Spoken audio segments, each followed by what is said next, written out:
जय माँ इंद्राक्षी जय अम्बे। इंद्राक्षी धाम में दर्शकों आप सभी का हम हार्दिक स्वागत करते हैं। आज के दिन जिन जातकों का जन्म दिवस है, मैरिज एनिवर्सरी है, उन सभी को हमारी तरफ से बहुत बहुत शुभकामनाएं। आज एक ज्योतिष का ऐसा सूत्र हम आपको बता रहे हैं जिसे सुनकर के आपको आश्चर्य होगा। जिस युति के बारे में अक्सर नकारात्मक बातें रहती हैं, जैसे चंद्र शनि की युति अच्छी नहीं, सूर्य और राहु की युति अच्छी नहीं, या सूर्य और राहु का संबंध अच्छा नहीं, ये ज्योतिष आपको नहीं भी आती है तो इतना ज़रूर सबको समझ में आता है कि ये दोनों ही युति अच्छी नहीं होती, दोनों ही संबंध अच्छे नहीं होते।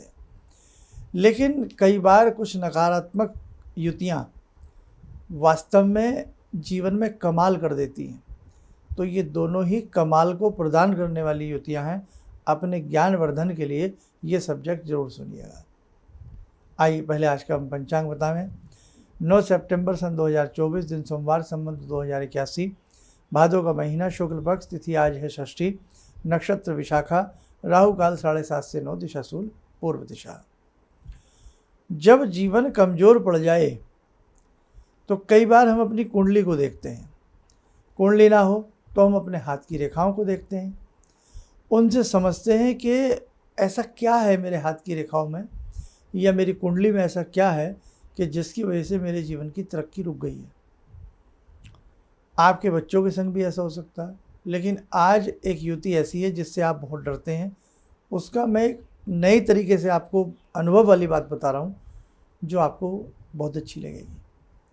जैसे कि हमने अभी पहले कहा कि जन्म पत्रिका में चंद्र शनि की युति जो होती है वो विष के समान भी होती है। वो ख़ास तौर से चेस्ट के ऊपर इन्फेक्शन देगी, कफ नज़ला कोल्ड से पीड़ित रहेगा वो व्यक्ति, एस्थमेटिक पेशेंट भी बन सकता है। नकारात्मक स्थिति की बात कर रहा हूँ अभी चमत्कारिक बात बताने वाला हूँ। ऐसे ही आपके सूर्य और राहु का संबंध, राहु जब सूर्य को दृष्टि देगा या राहु सूर्य के साथ बैठेगा, सूर्य ग्रहण हो जाएगा। उस भाव के जो गुण हैं, जैसे पंचम भाव का गुण है बुद्धि देना, विद्या देना, तो उस भाव के जो गुण हैं उस भाव के गुण खराब हो जाएंगे। दसम भाव में बैठेगा, रोजी रोटी पे इफेक्ट डालेगा, पिता से संबंधों में इफेक्ट डालेगा। प्रथम भाव में बैठेगा तो आपके चेहरे के ऊपर मलिनता उत्पन्न करेगा या आपकी फेस वैल्यू को गिरा देगा। नकारात्मक तो बहुत सारी बातें हैं।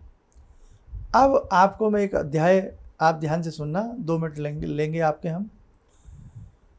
अगर किसी भी जातक की जन्म पत्रिका में, आपकी, आपके बच्चों की, किसी भी जातक की जन्म पत्रिका में चंद्र और शनि की युति हो, राहु और सूर्य का संबंध हो, तो आप माने न माने ऐसा व्यक्ति बहुत संत स्वभाव का होने लग जाएगा। जैसे जैसे उसकी आयु बढ़ेगी उसके अंदर एक संत स्वभाव उत्पन्न होने लगेगा। ऐसा व्यक्ति अच्छी किसी गुप्त विद्या का जानकार, वेदांती भी हो सकता है, गुप्त विद्याओं का जानकार भी हो सकता है, और उसी के साथ साथ उसका मन वैरागी सा होने लगता है। और जैसे जैसे उस व्यक्ति के जीवन का 30वां साल बीतता है, या तो 30वां साल और नहीं तो 38वां साल, जिनकी कुंडली में ये योग हो, आप ये योग खोल करके देख लें। अगर आपकी कुंडली में है, आपके बच्चों की है, फिर आप हमें बताइए कि शर्मा जी का अनुभव सही है या गलत है। तो जैसे 30 साल बीतेंगे या 38 साल बीतेंगे, वो व्यक्ति के जीवन में कुछ अलौकिक चमत्कार होने लगते हैं। वो व्यक्ति सामाजिक रूप में, किसी संत के रूप में, किसी और सामाजिक कार्यकर्ता के रूप में, किसी धर्म के रूप में वो व्यक्ति प्रतिष्ठित होने लगता है। हालांकि ऐसे व्यक्ति किसी पंथ का स्थापना नहीं कर पाते, किसी पंथ को नहीं वो देख पाते या चला पाते, लेकिन मरणोपरांत हजारों उनके अनुयायी होते हैं और जीते जी भी अनेकों लोग उन्हें चाहने वाले होते हैं। लेकिन हाँ, ये तय है, ऐसी युति का जातक वैरागी हो जाता है। ऐसी युति का जातक, जैसे एक पहले नियम था कि 50 साल बीते नहीं और वानप्रस्थ संस्कार उस व्यक्ति का हो जाता था। अब तो 16 संस्कारों को बहुत कम लोग मानते हैं। तो हमारे जो 16 संस्कार हुआ करते थे भारतीय सभ्यता संस्कृति के, सनातन संस्कृति के, तो उन 16 संस्कारों में एक वानप्रस्थ संस्कार हुआ करता था, जो 50 साल की अवस्था के बाद ये नियम आ जाता था कि भाई अब तुम वन में चले जाओ। मतलब क्या था कि अब तुम घर गृहस्थी की मोह माया छोड़ो और अपना भगवान का स्मरण करो। ये एक संस्कार है हमारे यहाँ। और अंतिम संस्कार आप जानते ही हैं, अंत्येष्टि संस्कार, जिसमें हम सहशरीर होमे जाते हैं। सहशरीर हमारी, आप जानते हैं, चिता में हमें लिटा दिया जाता है और वो अंतिम संस्कार भी होता है और अंतिम जीवन की विदाई होती है। और कहने का भाव, व्यक्ति सहशरीर एक तरह से भस्मसात हो जाता है। और ये युति अगर किसी की कुंडली में है तो वानप्रस्थ, ये वानप्रस्थ वाली बात क्यों आई वो बता रहा हूँ। ये युति यदि किसी जातक की कुंडली में, आपकी, आपके बच्चों की या किसी की भी, तो भैया 50 साल आते आते वो व्यक्ति वैरागी हो जाएगा, संत स्वभाव होने लगेगा, आपको उसकी विचारधारा बड़ी अच्छी लगने लगेगी। लेकिन कई बार भाई परिवार है, उसको चिंता हो जाती है, भाई ये साधु संत होकर के हमसे बिछड़ ना जाए।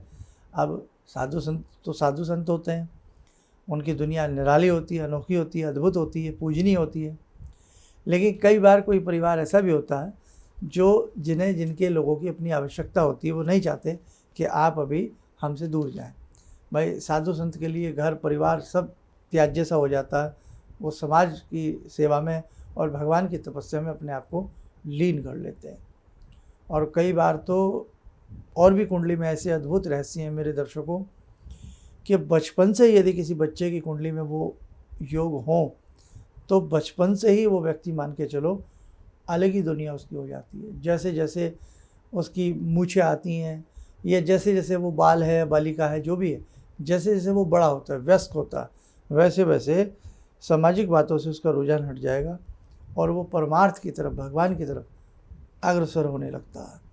अनेकों अद्भुत रहस्य हैं। भारतीय ज्योतिष दर्शन शास्त्र है, ये वास्तव में अद्भुत रहस्यों से भरा हुआ है। ज्योतिष के ऐसे ऐसे सूत्र हैं कि आप मानेंगे नहीं कि वो आपके जीवन की अगली और पिछली समस्त किताब को खोल करके रख देती है। तो आपने आज इस योग को जाना, आप भी टटोली अपने बच्चों की, अपनी कुंडली में ऐसा योग तो नहीं। इसीलिए वैदिक कुंडली समय पर बनवा लेनी चाहिए, अपनी ना तो बच्चों की तो बनवा लेनी चाहिए। और उसके आधार पर क्या बातें निकल करके आती हैं, कोई सबकी कुंडली में देखो ऐसे योग नहीं होते। मैं आपको बताऊं, कभी आप सोचो कि हमने कुंडली बनवाई और ऐसा योग हमारे बच्चे में या हम में क्यों नहीं है। सब में सब चीज़ें नहीं हो सकती। हमारे हाथ की 5 उंगली एक साथ नहीं हो सकती, 5 आदमियों की विचारधारा एक सी नहीं हो सकती, 5 धारों की नेचर, आदत, स्वभाव एक सा नहीं हो सकता। तो ऐसी सबकी कुंडली एक सी नहीं हो सकती, सबकी अलग अलग होती है। और इसीलिए सामुद्रिक शास्त्र में रेखाओं का सहारा लिया जाता है, फिर उसके आधार पर देखा जाता है। एक है नाड़ी विज्ञान, नाड़ी ज्योतिष, बड़ा आप सुन करके हैरान हो जाओगे नाड़ी ज्योतिष के बारे में। नाड़ी ज्योतिष का एक पहलू है कि आपका वर्तमान भी बताया जाएगा, भूतकाल भी बताया जाएगा। और नाड़ी ज्योतिष में उच्च कोटि का विज्ञान आता है जिसमें आपका भविष्य भी बताया जाएगा। बताते हैं कि नाड़ी ज्योतिष के ग्रंथ आज भी जिनके पास सही सलामत रूप में मौजूद है, तो वो व्यक्ति का भूत, वर्तमान, भविष्य बहुत बखूबी से पढ़ सकते हैं। ऐसे ही हमारी भृगु संहिता, तो बहुत विराट विराट हमारे ग्रंथ हैं। अगर वो ओरिजिनल आपके पास हैं तो भाई उनकी लिपियाँ, पांडुलिपियाँ तो बहुत दुर्लभ है अब मिलना। तो खैर कहने का भाव यही है, ज्योतिष एक बहुत प्यारा सब्जेक्ट है। जीवन में अगर आपको ये लगे कि किसी ने कहा है बहुत नकारात्मक, तो आज का ये सब्जेक्ट मेरा उस बात की भरपाई करता है कि सभी बुरे ग्रह बुरा फल नहीं देते, एक उत्तम समय पर जाकर के वो उत्तम फल भी प्रदान करते हैं। चलिए समय चला आज की ध्यान साधना का, जुड़ते हैं आज की ध्यान साधना में भगवान श्री राम से। ॐ रामो राजमणि सदा विजयते, रामं रमेशं भजे, रामेण विहता निशाचरचमू, रामाय तस्मै नमः। रामानास्ति परायणं परतरं, रामस्य दासोऽम्यहम्। रामे चित्तलया सदा भवतु मे भो राम मामुद्धर। राम रामेति रामेति रमे रामे मनोरमे सहस्रनाम तत्तुल्यं राम नाम वरानने। आदो राम तपोवनं दिगमनं हत्वा मृगं काञ्चनं वैदेहीहरणं जटायुमरणं सुग्रीवसंभाषणं बाले निग्रहणं समुद्रतरणं लङ्कापुरे दाहनं पश्चात् रावणकुम्भकर्णहननम् एतद्धि रामायणम्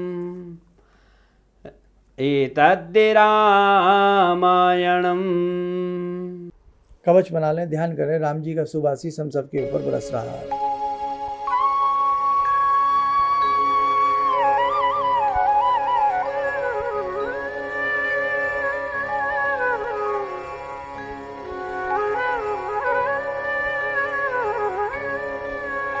ओम बोलते हुए नेत्र खोलें, सामान्य हो जाए।